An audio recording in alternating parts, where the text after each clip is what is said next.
This is Sindam Patel and welcome back to the video lecture series of the fundamentals of machine design. In this lecture, we are going to understand the basic procedure and the methods to solve the examples based on the power screw and threaded joint. The theoretical portions, the list of the formula and the derivations has already been covered in the previous lectures. So if you have not referred that particular lecture, then I recommend each and every students to go through that particular lecture in order to understand this lecture thoroughly. And it will be important for you to remember each and every formula that was discussed in the previous lecture before starting this lecture. So let's get started this lecture with the first slide, that is the example of the power screw, and the data that was asked in your examination is already shown on the screen.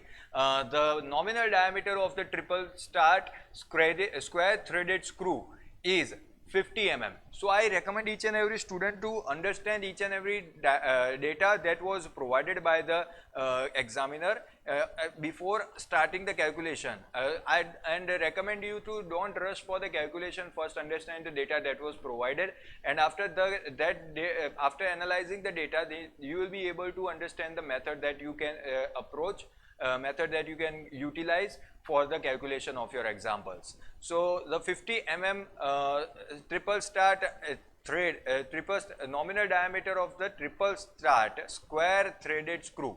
So the number of start for the screw is triple, and that's why we have given data as a NT equals to 3. So NT equals to 3 is written over here, and the nominal diameter is provided as a 50 mm. Nominal diameter is represented by the D. So D is equals to 50 mm, while its pitch is 8 mm. Pitch is given as 8 mm. It is used with the collar having the outer diameter of 100 mm. So collar diameter is provided, from which you will be able to calculate the radius of the collar, and the radius of the outer radius of the collar is 50 mm. The inner diameter of the collar is 65 mm. So inner radius is also provided indirectly, that is the inner radius is 65 by 2, that is 32.5 mm. That was provided in mm. So the coefficient of friction at the threaded surface as well as at the collar surface can be taken as a 0.15. The coefficient of friction can be written as the mu, but for the threaded surface and for the collar surface, they have given the same coefficient of friction, and that's why we have taken the mu equals to mu c, and that is given as a 0.15. The screw is used to raise the load of 15 kilonewton. So the load which is required to be raised is 15 kilonewton. We have converted it into the Newton in order for the simplification in order to have a simplification in your calculation. Now consider using the uniform wear theory. They have already mentioned that which theory you must which approach you should select for the calculation of the collar friction, and that is the uniform wear theory. We have a separate equation for the uniform wear theory and uniform pressure theory, and you must go select the theory that was already mentioned, that is already mentioned in the given data, and that's why it is very important to read the data very carefully, because these type of hints are already provided in your given data. If you miss them, then you will end up with the wrong answer, and which is not desirable for you in your examination, where each and every marks is very important.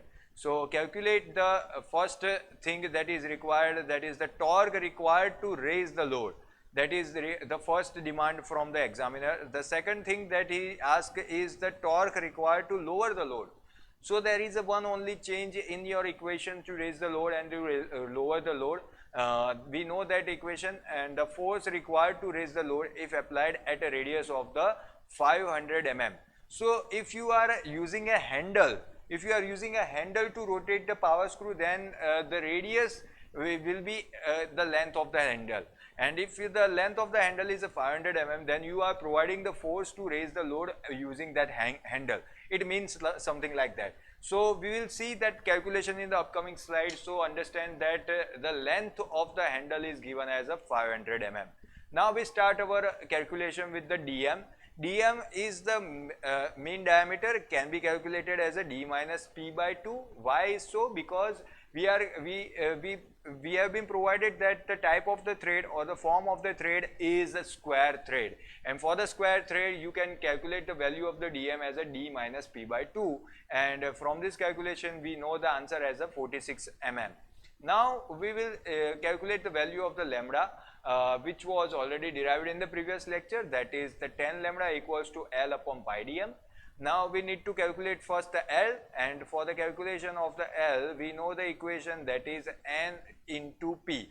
N is given as a triple start, and that's why we have written the triple start value as a 3, and p is the pitch that is already provided as a 8 mm.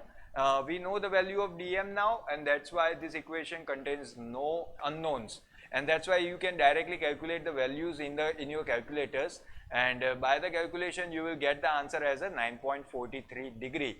Now this was the angle, lead angle. Now we will calculate the friction angle. Friction angle can be calculated as a phi equals to tan inverse mu. If you consider the tan inverse mu, then you will get the answer as a 8.53 degree. So this was the basic calculation of the different terms that can be utilized in your equations of the torque required to raise the load and torque required to lower the load. So torque required to raise the load is the first one, that is the torque at the thread as well as torque as the collar, and we have to consider the summation of those both collar torque. So the first equation of the torque at the thread is the W into dm by 2 tan phi plus lambda, plus second for the collar friction is the 1 by 2 mu c into W Ro plus Ri, based on the uniform wear theory. So if we know each and everything, we know W, dm, phi, lambda, mu c, W, Ro, Ri, each and every terms is already available in your given data, and we have calculated the rest of the terms, and that's why it will be easy for you to calculate those equation values from the given data, and you will get the answer of the torque required to raise the load as a 204.644 into 10 raised to 3 Newton into mm. Now we have calculated the value of the torque required to raise the load. Now they asked about the torque required to lower the load, and that's why the equation will be slightly different, and the only change in the equation is the sign that we have already provided. Over here it was the plus in the previous equation, and in this equation it is the minus or the negative. So if you change that particular sign, then the rest of the equation will be the same, and but the answer will be different, and the answer will be able, you will be able to calculate the answer as a 87.393 into 10 raised to 3 Newton into mm. So this was the answer that was required from the examiner. Now force required to raise the load from the radius of the length 500. That is the basic twisting moment that was provided using the handle, and that's why the torque calculated using that particular handle is F into L, force into perpendicular distance. So the perpendicular distance is given is a 500, and the force required to apply that torque is TR, that was already calculated for this torque required to raise the load, and if you put that value in this equation, you will be able to calculate the answer of the force, and the force answer is nothing but the 409 into 0.29 Newton. So that was the answer of the force required to raise the load applied at an angle or at a distance 500 mm. So that was the end of our example. Now we will see another example. The data of that example and the diagram of that example is already on your screen. I hope you can remember that particular data, so that we can go on the next slide and make the list of the given data. So I recommend you to read each and every data very importantly, and pay attention over here, because it will be written in your next slide. So first data, that is the machine wise shown in a figure, has a single start thread. So the number of start for the thread is a single, that's why n equals to 1, with a 22 mm nominal diameter and 5 mm pitch. So the 5 mm pitch and nominal diameter d is already provided. The outer and the inner diameter of the friction collar are 55 mm. So the and 45 mm respectively. So the outer and inner diameters are provided. We need the radius, and radius can be calculated from the diameter by 2. That is the basic equation, and indirectly they have provided the value of the radius for the collar friction. The coefficient of friction for the thread and collar are 0.15 and 0.17. Now in this example they have provided the separate value of the collar friction coefficient. For the collar friction coefficient it is 0.17, and for the thread coefficient of friction it is 0.15. So based on the application and equation you are going to select the value of the coefficient of friction from those given values. The machinist can comfortably exert a force of the 125 Newton on the handle at a mean radius of the 150 mm.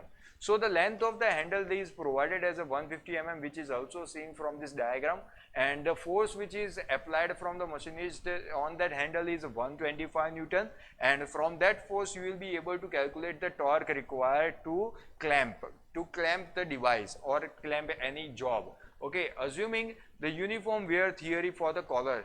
So we are assuming that you are designing the collar friction based on the uniform wear theory that is already provided over here. Calculate the clamping force developed between the jaws. We need to calculate the clamping force that was developed between the jaws due to the application of the force from the machinist. The overall efficiency of the clamp. We need to calculate the overall efficiency of the clamp, and that's why we will consider the approach for the example like this. This is the given data that was already discussed in the previous slide, and now we are going to indicate them using the notations that we already learned in the previous lecture. That is the notation of the number of start of the thread, nominal diameter, pitch, outer radius, inner radius, mu at the thread and mu at the collar, force which is applied on the handle, and the length of the handle. So if you want to calculate the clamping force, then dm can be calculated from the d minus p by 2, assuming that it is a square thread, and we have the value of the dm. By the value of the dm you will be able to calculate the lambda. Lambda can be calculated from this equation, which comes out to be the 4.67 degree, and phi is calculated by taking the tan inverse mu, and mu value is already 0.15, so we get the answer of the phi as of 8.53 degree. The torque required to overcome the thread friction is given as the Tt, that is WDM upon 2 tan phi plus lambda. If you consider this equation that it is the equation to raise the load, then why we are going to use that equation? Because we need to clamp the workpiece, and in order to clamp the workpiece you need to apply the force to raise the load similar to the raise the load.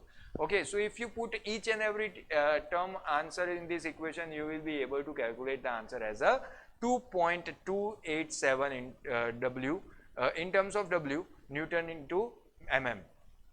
So that was the answer. Now we will see the rest of the example in this slide, that is the torque required to overcome the collar friction. To overcome the collar friction is the Tc equals to 1 by 2 mu c into Rho plus Ri. That is the equation of the collar friction torque. If you put each and every values, then you will be able to get the answer in terms of W also. By the summation of both the torque, you will be able to find the total torque in terms of W. Now this total torque should be applied by the machinist at the handle of the 150 mm. So if you put that value in this equation, your answer will be 18750, and which is compared with the above answer. If you compare this answer with this, then the only unknown remaining in your equation will be W. By making the subject, you will get the answer of the W, that is the 2868.29 Newton. That is the force which was asked in your examination, and we have calculated that force. Now the overall efficiency of the clamp is calculated using this equation, that is W upon 2 pi T. If you put that value in this equation, you will get the efficiency as a 12.17%. That was the end of our example that was already mentioned with the given data. Now we will consider the small derivation which can be asked in your examination in the theoretical as well as the example part. A derivation itself indicates that the prove that the efficiency of the self-locking square thread is less than the 50%.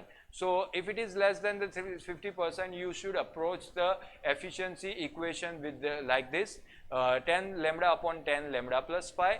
We know that for the self-locking of the screw, this is the condition of the self-locking of the screw, lambda is less than or equals to phi. So now as the lambda increases, the efficiency increases. The maximum value of the lambda can take is phi as per the condition. After that, the screw becomes the overhauling, and that's why for the self-locking condition, the maximum value is taken as a phi in place of the lambda. If you put those value in this equation and simplify that equation using the trigonometry relation, then the simplification can cancel those out, and the rest of the equation would look like this.